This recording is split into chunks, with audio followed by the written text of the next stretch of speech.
Riyam yapartha Yaddasya janma nidhanam stitirikshanam cha tadvai tadeva vasukala vadashtitarvoho tvam va idam sadasadisha bhavamstatonyo maya yadatma para buddhiriyam yapartha Yadyasya janma nidhanam stitirikshanam cha tadvai tadeva vasukala vadashti tarvo. I'll read one more time.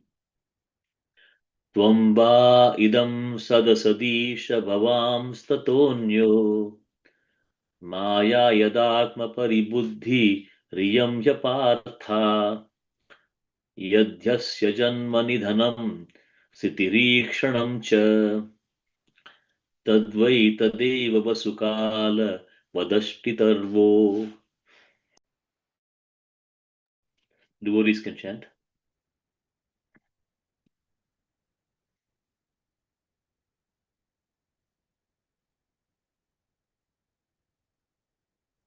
Would anybody like to chant the verse?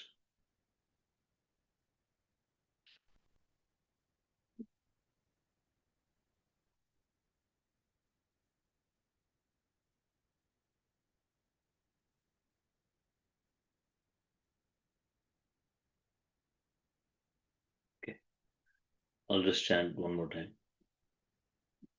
Tvam va idam sadasadisha bhavam statonyo maya yadatma para buddhiriyam yapartha yadyasya janmani dhanam stitirikshanam cha tadvai tadeva vasukala vadashtitarvoho.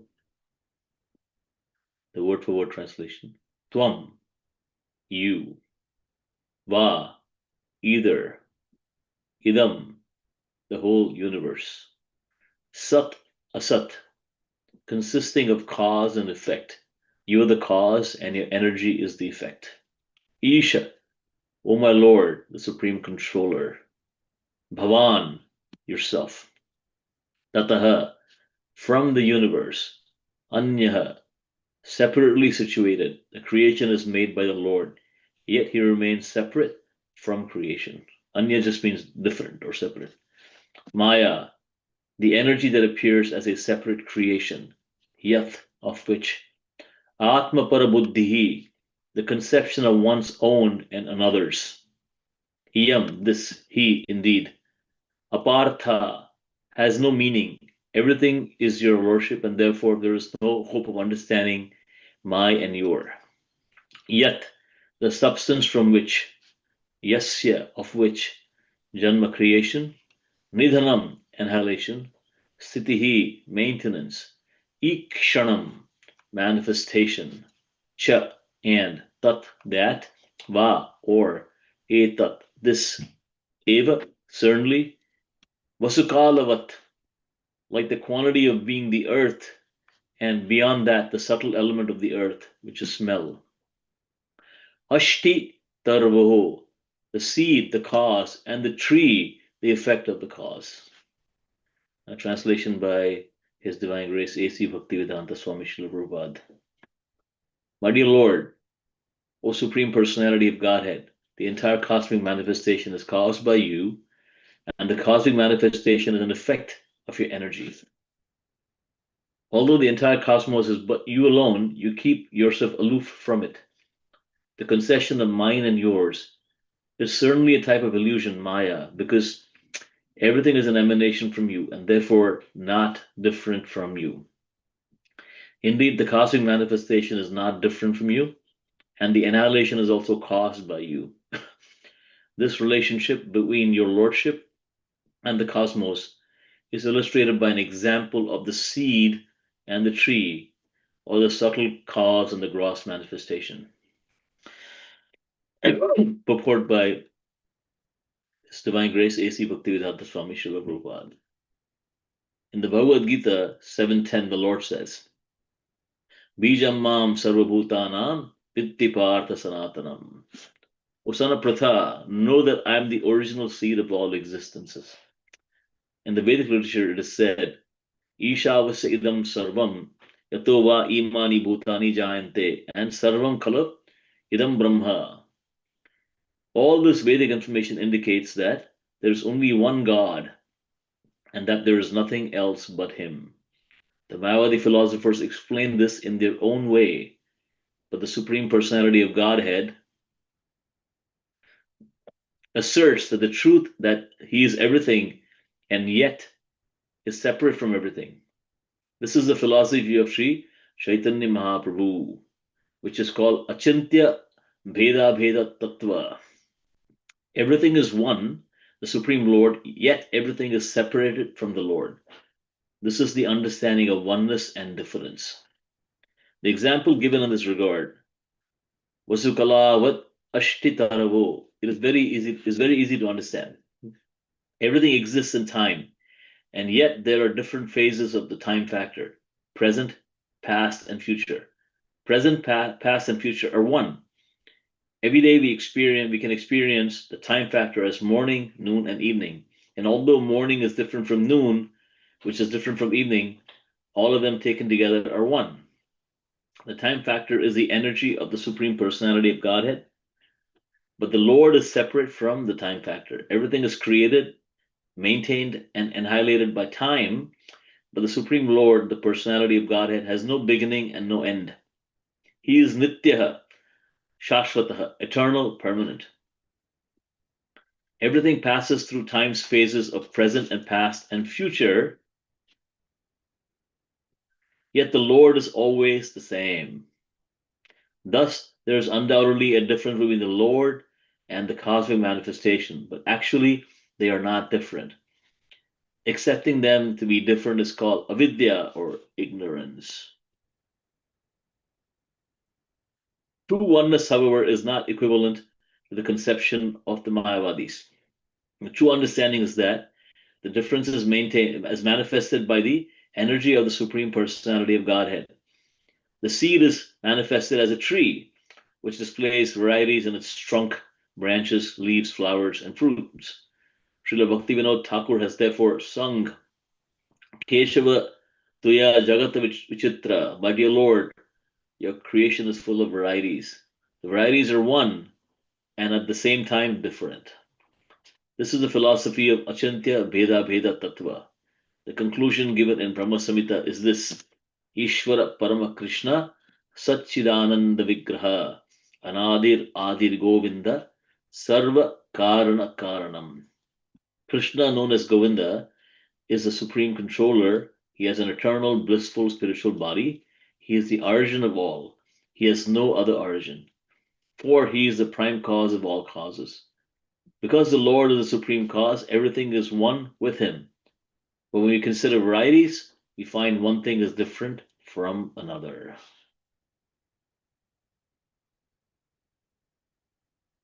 We may conclude, therefore, that there is no difference between one thing and another, yet in varieties there are differences. In this regard, Madhvacharya gives an example concerning a tree and a tree in fire. Both trees are the same, but they look different because of the time factor. The time factor is under the control of the Supreme Lord, and therefore the Supreme Lord is different from time. An advanced devotee consequently does not distinguish between happiness and distress, as stated in the Srimad Bhagavatam 10:14-8. This verse, Tattenu Kampam Sasumakshamano Bunjana Evatmakatam Vipakam Hridva Pupurbhir Vidatam Namaste Jiveto Yo Mukti Padesa Dayabhak. That's the verse that Srila Prabhupada quotes. So prayers of Lord Brahma, the 14th chapter of the 10th canto. When a devotee is in a condition of so-called distress, he considers it a gift or blessing from the Supreme Personality of Godhead. When a devotee is always thus situated in Krishna consciousness in any condition of life, he is described as Mukti Pade Sa Dayabhak, a perfect candidate for returning home back to Godhead.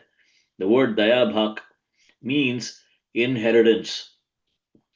A son inherits the property of his father. Similarly, when the devotee is fully Krishna conscious, undisturbed by dualities, he's sure that he will return home back to Godhead just as one inherits his father's property.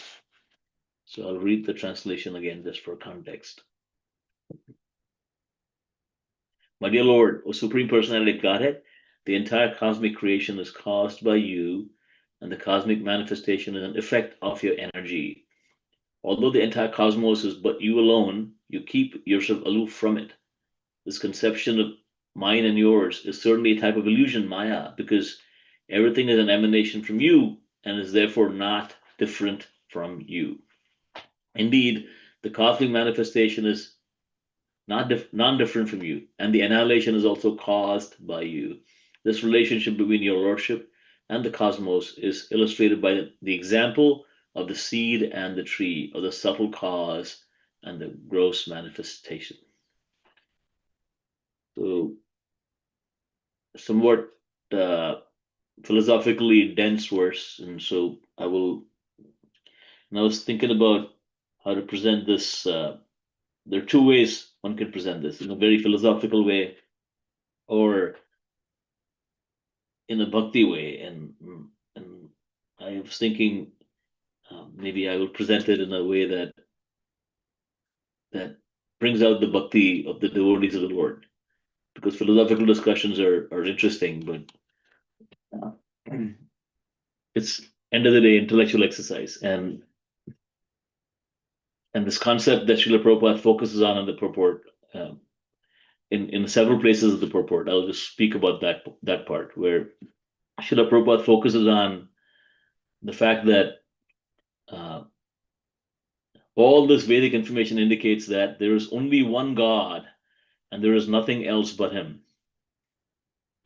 Yeah, he is everything and yet is separate from everything. This is the philosophy of Sri Chaitanya Mahaprabhu called Achintya Bheda Bheda Tattva. Everything is one, the Supreme Lord, yet everything is separate from the Lord.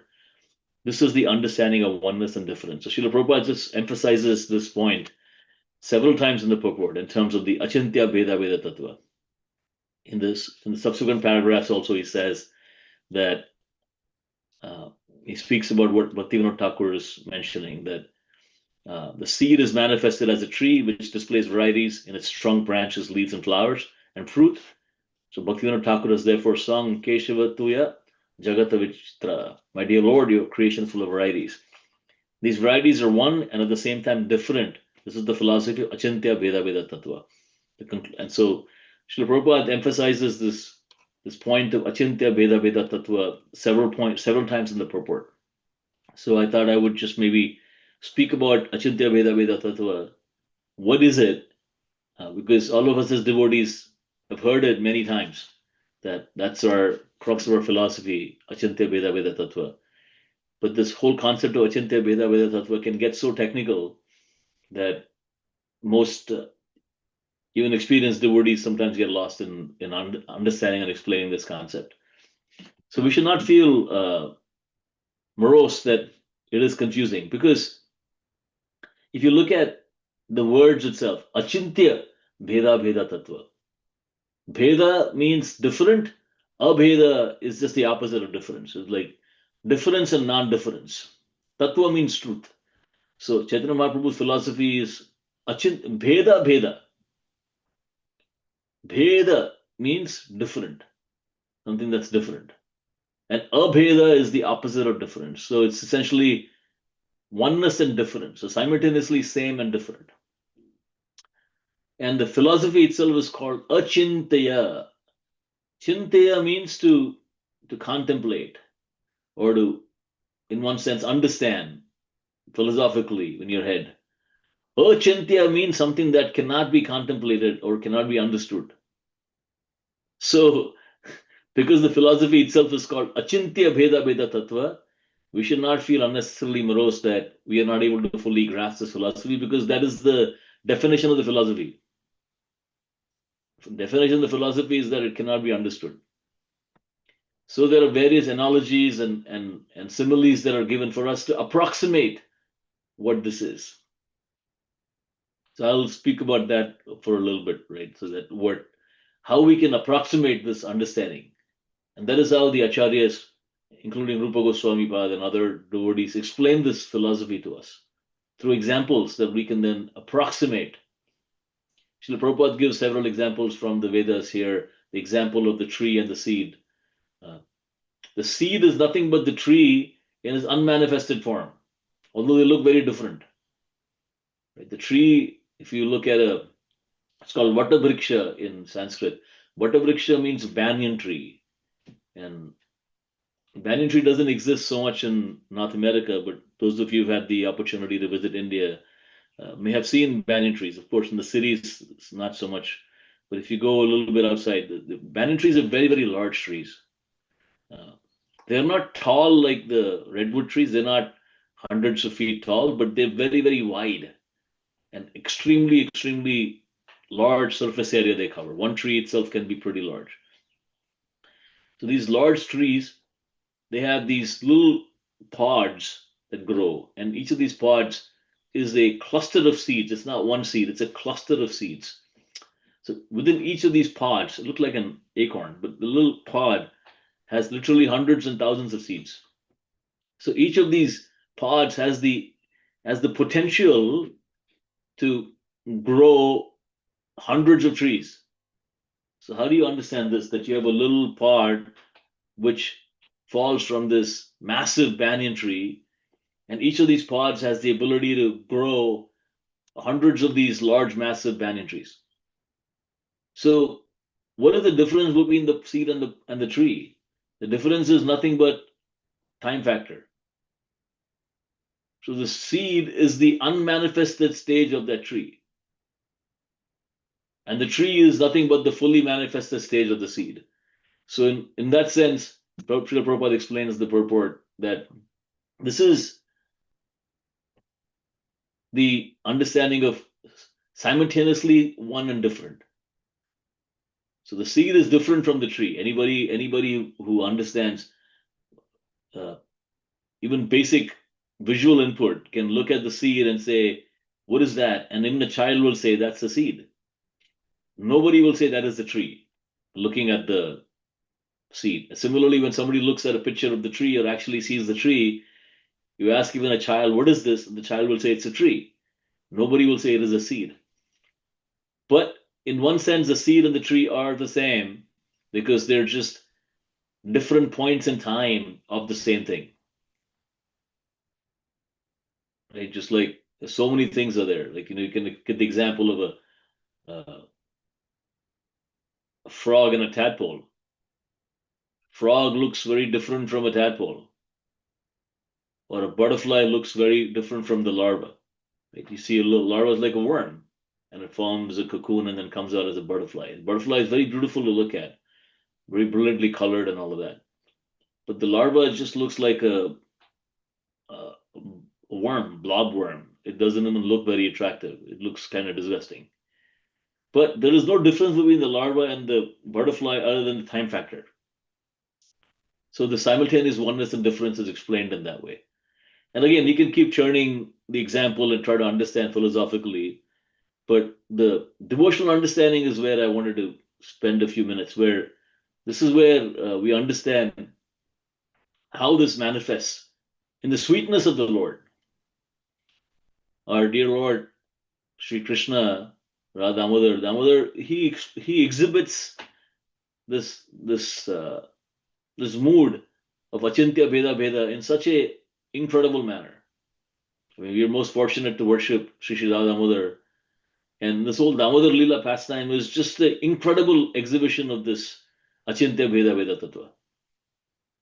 So I wanted to focus on that because, as devotees as worshippers of Radha Damodar, as servants of Radha Damodar, we can immediately appreciate this point of Achintya Bheda Bheda Tattva by the nectarian Leela of Damodar. There's no better example of this manifestation of Achintya Bheda Bheda Tattva, in my opinion, in the opinion of Acharyas, than this Damodar Leela. Satyavarta Muni has written this whole prayer. Namamishwaram Satchidananda Rupam Lasat Kundalam Gokule Brajamanam Yashoda Biyuluka Labdhavamanam Paramrushtam atyantato dhritya gopya. So he begins his pastime by speaking about, he wants to speak about Damodar, but he says first, Namami Ishwaram Sachidananda Rupam. Lest anybody be confused that we're speaking about some boy who ran into some trouble with his mother. There's so many kids who run into trouble and they get chastised by their parents. So this is a story of a little boy who got into trouble and was chastised by his mother. But let us not make any mistake who he is. Namami Ishwaram Sachidananda Rupam. That's how Satyavrati Muni begins this prayer. Namami Ishwaram Sachidananda Rupam. He is the Supreme Personality of Godhead, of eternal bliss, eternality, bliss, and happiness and knowledge. He is the abode of all of that. He is Namami Ishwaram. I bow down to Ishvara. Ishvara Parama Krishna, Sachidananda Vigraha, Anadir Adir Govinda, Sarva Karana Karanam, the cause of all causes. I'm going down to the cause of all causes, who is the abode of eternality, full of spiritual consciousness and knowledge and bliss. That's the first line. Then he says, Lasat Kundalam Gokule Brajamanam. He had this earring that was moving back and forth and he was running in Gokula. Yashoda Biuluka Labdhavamanam. Yeah. He was running away from Yashoda. Paramrushtam tato dhritya gopya. So then Mother Yashoda caught him. So this Satyavrata Muni in the first line itself explains this Achintya Bheda Veda Tattva, that this Supreme Personality of Godhead, who is the cause of all causes, was running away from Mother Yashoda because he was afraid of her. And this whole beautiful pastime is explained in one verse by Mother Kunti.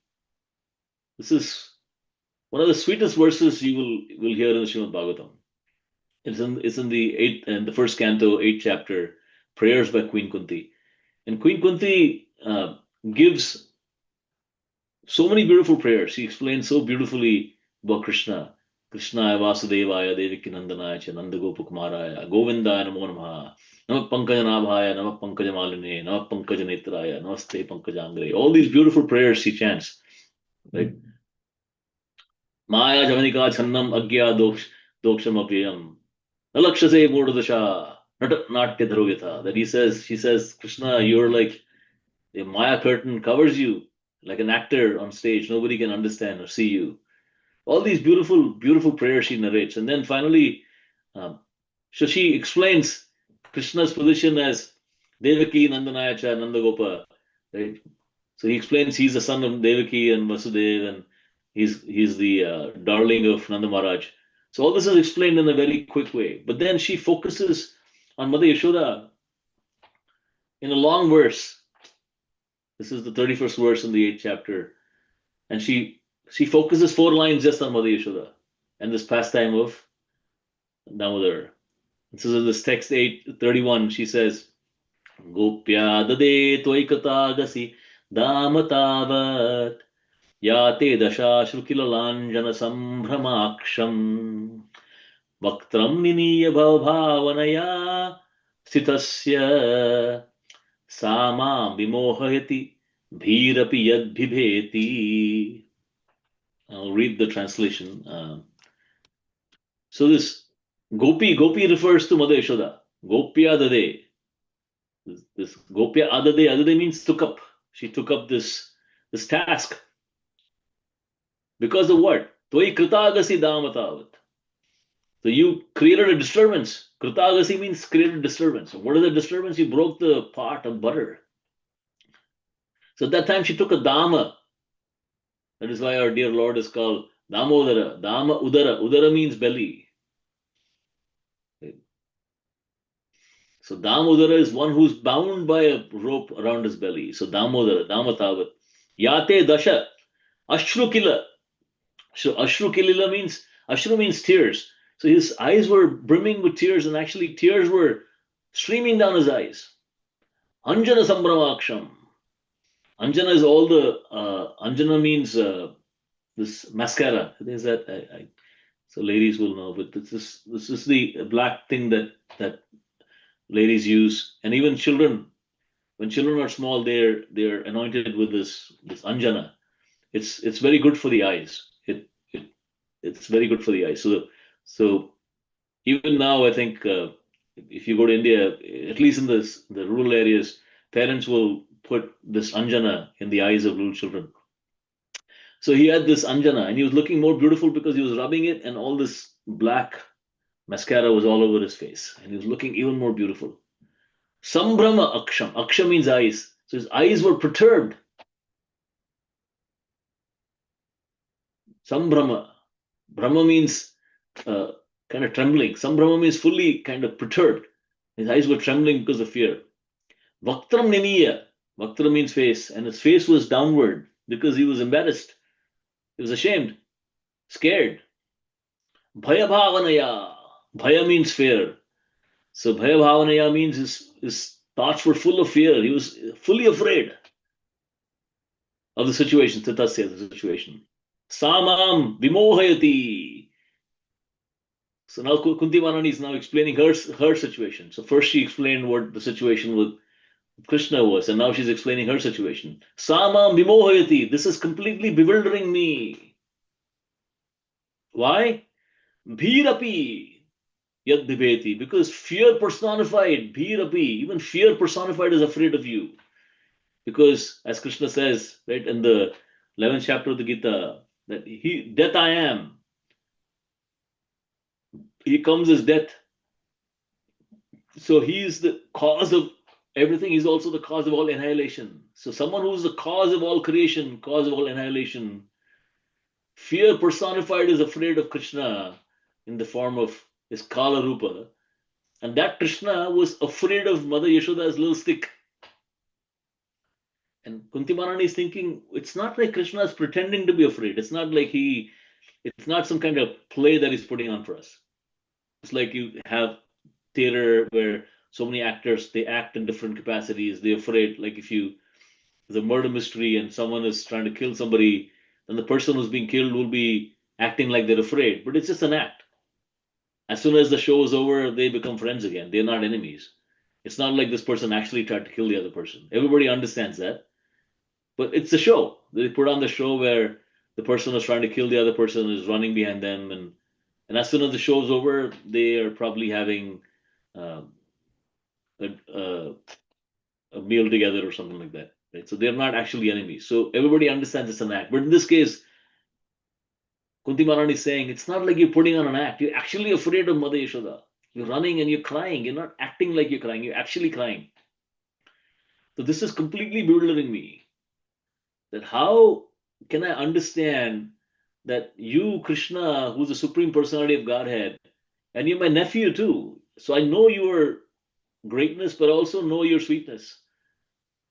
And you're afraid of Mother Yashoda, although you are fear personified as being afraid of you. How can I reconcile this? So she's completely bewildered. She explains her bewilderment. So this is the sweetness of how we can understand the simultaneous greatness and sweetness of Krishna. This explanation comes in the third canto of Srimad Bhagavatam during the description of Varahadev. Varahadev, who's an incarnate, who's an amsha of Krishna. Right? Technically, we all understand that Krishna is the supreme personality of Godhead, source of all sources, cause of all causes. From him, Sankarshana comes, Chaturvyaha, the next Chaturvyaha, and from that incarnation of Garbhodakshay Vishnu, all the incarnations are coming. So this Varahadev is just but a amsha of the amsha of the amsha of Lord Shri Krishna.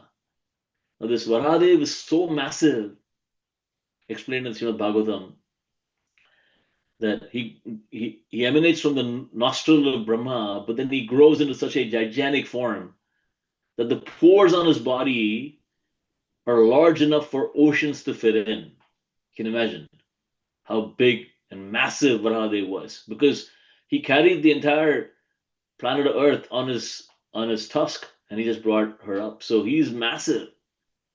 Like large lakes or large bodies of water can fit into each and every single pore of the skin of Varahadev. That is the size of Varahadev. The same Lord when he comes as Krishna, Mother Yashoda brings him and takes a little bucket of water and pours that bucket of water on Krishna's head, and his bath is done. She just takes that bucket of water. How much is that bucket of water? Maybe millions and millions of buckets of water can fit into that body of water that goes into one pour of Varahadev.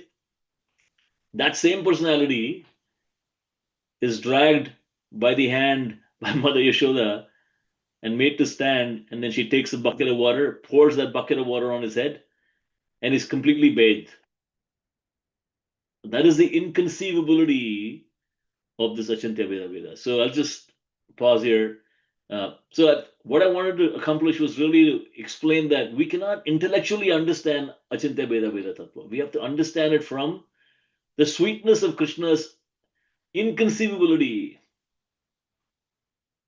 There was one lecture of Srila Prabhupada where Srila Prabhupada said many times in that lecture that Krishna is inconceivable, he cannot be understood. And so one of the devotees afterwards asked the question that, Srila Prabhupada, if Krishna cannot be understood, then why have we written so many books about Krishna? Srila Prabhupada said, I've written so many books so that you can read them and understand that Krishna cannot be understood by our intelligence. Same conclusion Lord Brahma gives us. And this comes in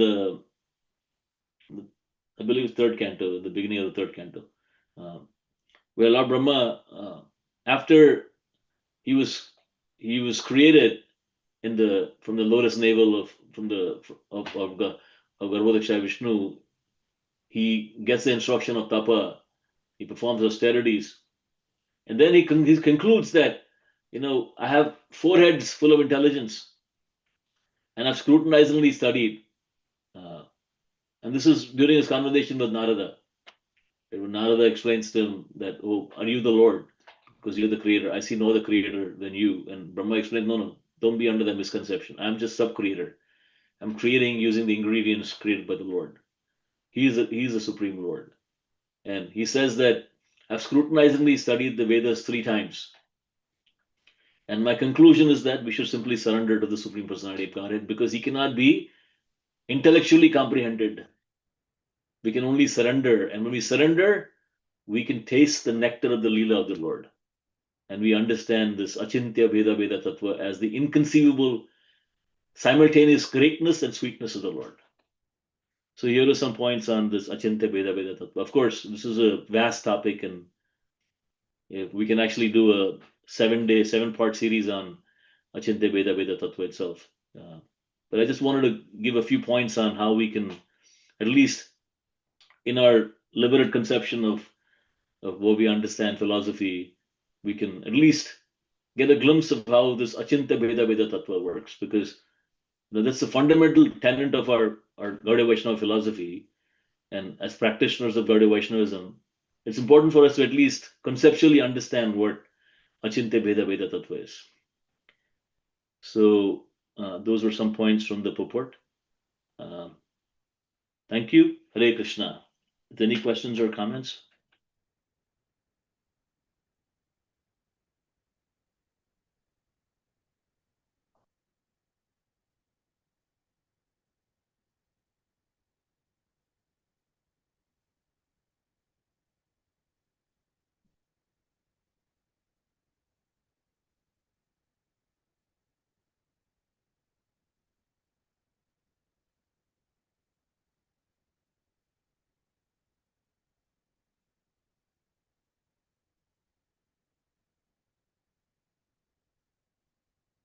Okay. It looks like there are no questions or comments. Either what I said was completely unclear or totally clear. Either way, I'll accept it.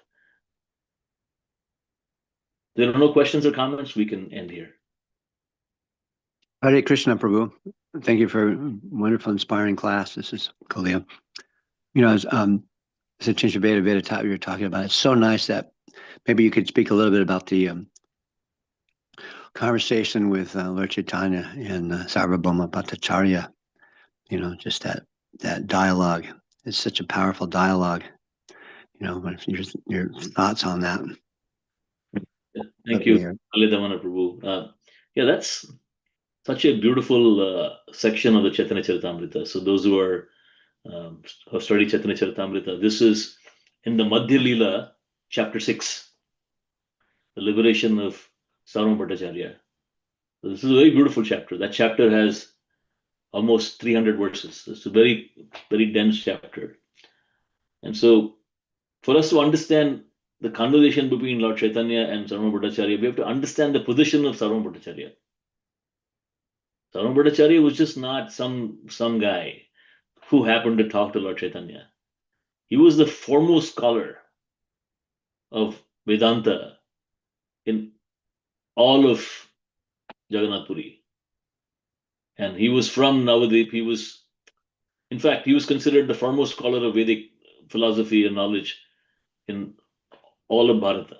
So he was not just some person.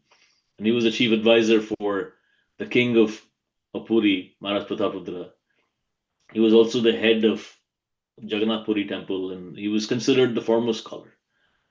And he was not just considered, and by some accounts, he's considered incarnation of Brihaspati. And so this personality, extremely erudite, extremely cultured, very refined personality, Sarvabhauma Bhattacharya. He was also elderly. He was not young. He was elderly personality, so he was very respected both from an age perspective, from a knowledge perspective, learning. He's also a very renowned teacher. And when Sarvabhauma Bhattacharya first encountered Lord Chaitanya, it was not in a philosophical context.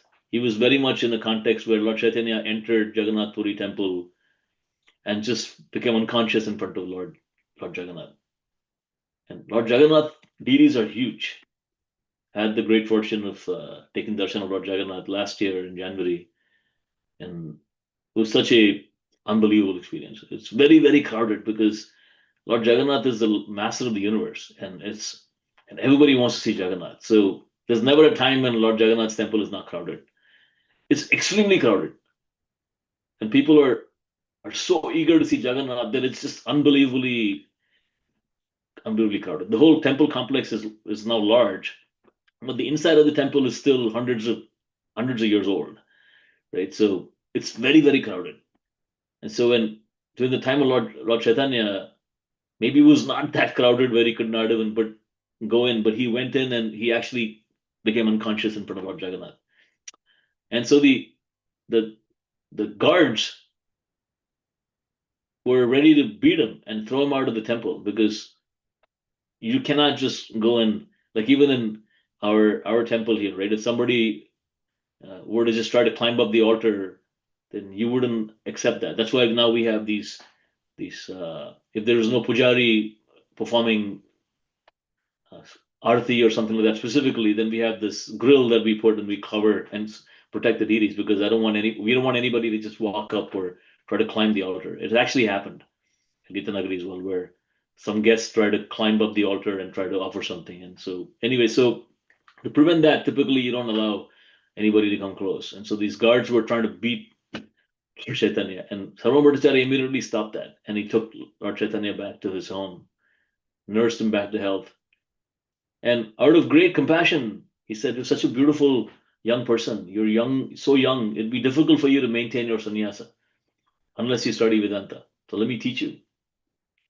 And Lord Chaitanya, in his all humility, he heard this philosophy. It's a beautiful, long story. If you go into that, we'll be here for a couple of hours. But essentially, Lord Chaitanya did not immediately tell Sarvabhauma Bhattacharya, "What are you going to teach me? You confused yourself because you're full of Mayavadi theories which are fully confusing." That was not how Lord Chaitanya responded. He was very, very humble, and in all humility, he said, "Yes, whatever you do for me is going to be for my benefit." So he heard this philosophy of Chantya Veda Tattva in the Mayavada sense from Sarvabhauma Bhattacharya. And for 7 days he heard, and he didn't speak a word. So then Sarvabhauma Bhattacharya finally asked him, "Are you able to grasp what I'm saying? Is it like making any sense to you? Is it even entering you? You seem to be completely blank. You're just staring at me. What's going on? Are you able to grasp what I'm saying?" And this is when Lord Chaitanya responded. He said, "The conclusions of Vedanta are clear, like the sun, but your explanations are like the cloud which have covered the sun.